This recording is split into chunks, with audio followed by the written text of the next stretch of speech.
All right, 42% of the parents of the school district in Paxson School District are employed at DI Paloma University. If the number of parents employed is 168, how many parents are in the school district? Okay, so let me draw our little percent bar. So there's 0, there's 100%. Okay, do I know how many total parents there are? Nope, that's actually what I'm solving for this time. So there's x. I do know that there are 168, and I do know that translates to about 42%.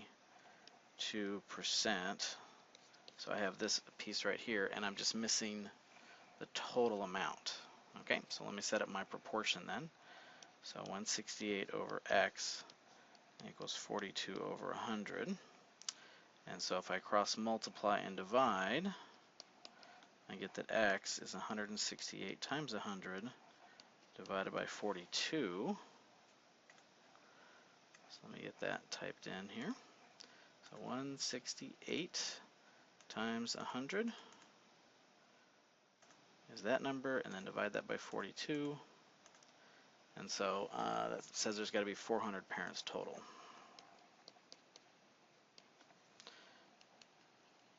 And that makes sense. So 168 if you round up to say 200, that makes sense that it's about 50%. So yeah, 400 seems like a reasonable answer on that one.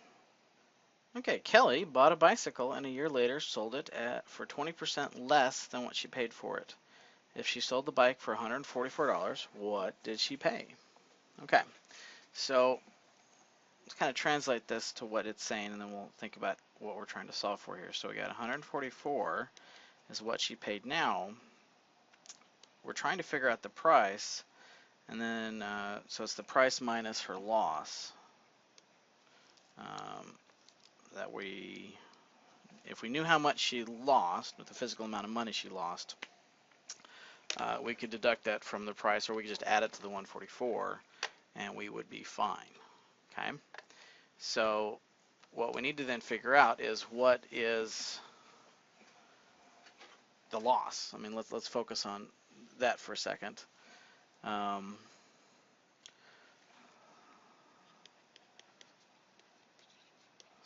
And the way we can re-express that is that it's 20% of the original price, or, sorry, that's an equal sign, so P minus 0.2P.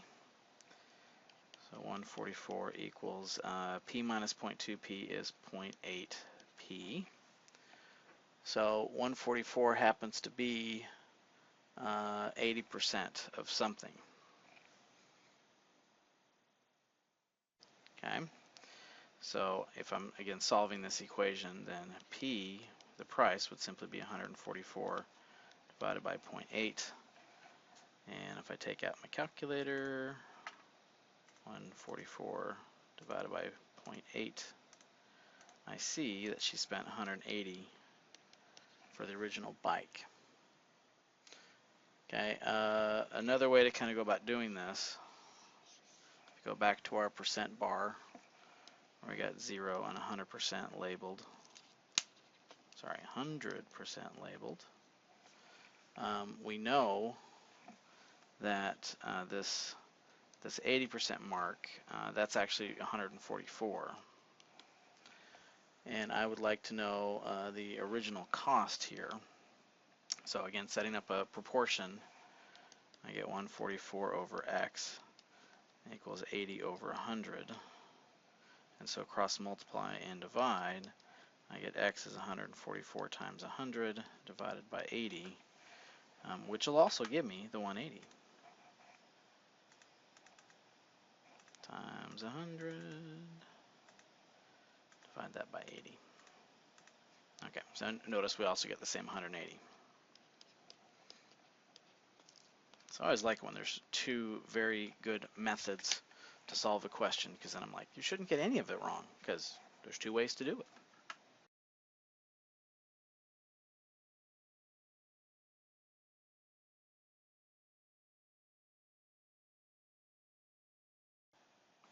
Alright, Westerners clothing store advertised a suit for 10% off for a savings of $15. Later, the manager marked the suit off at 30% off the original price. What is the amount of the current discount? Okay.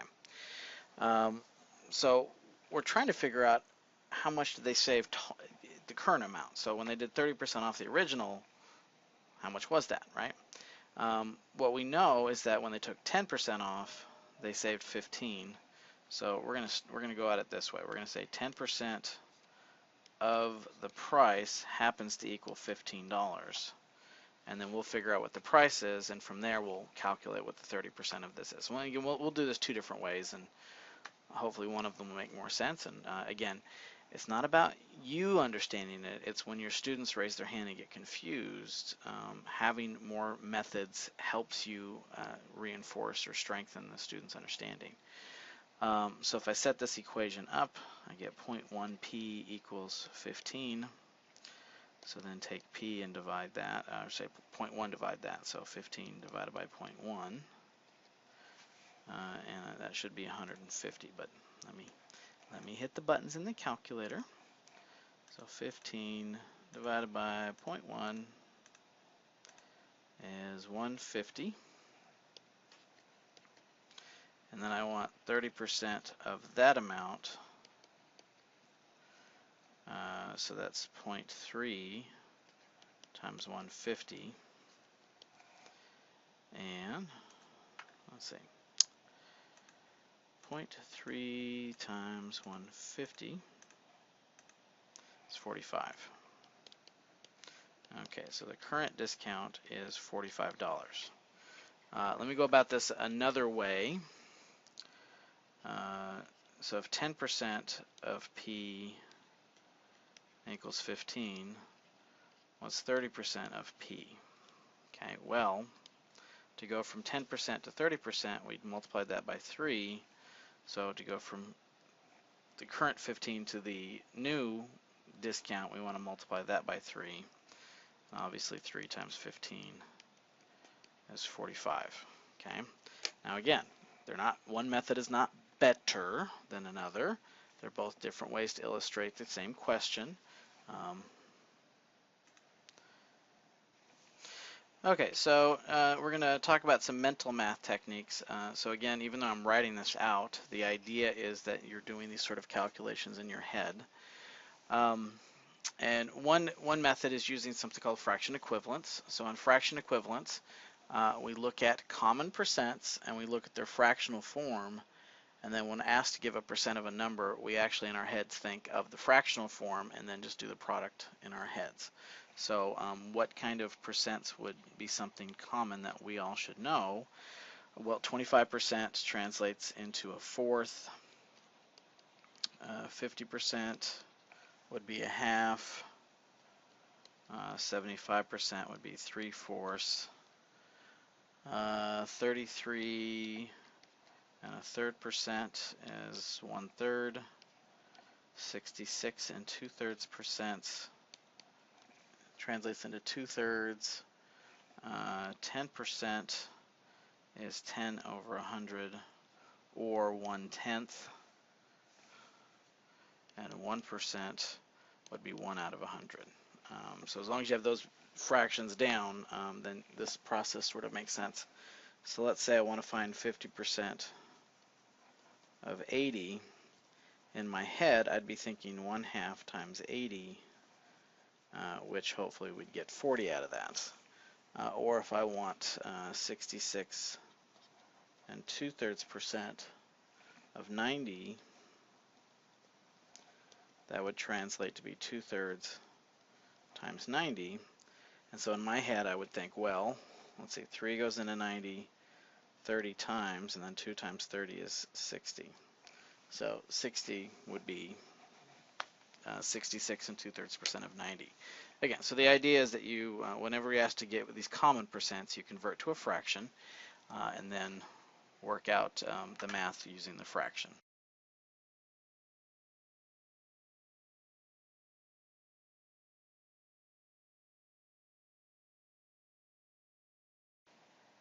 Okay, another technique is called using a known percent.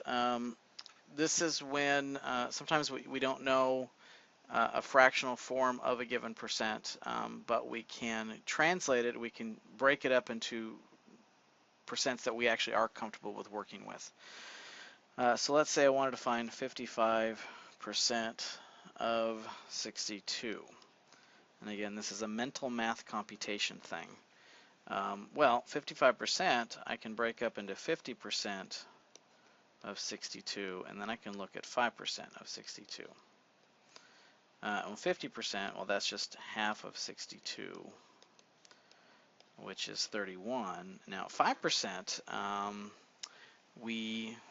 again, 5% is not a common one we're familiar with, but it is half of 10.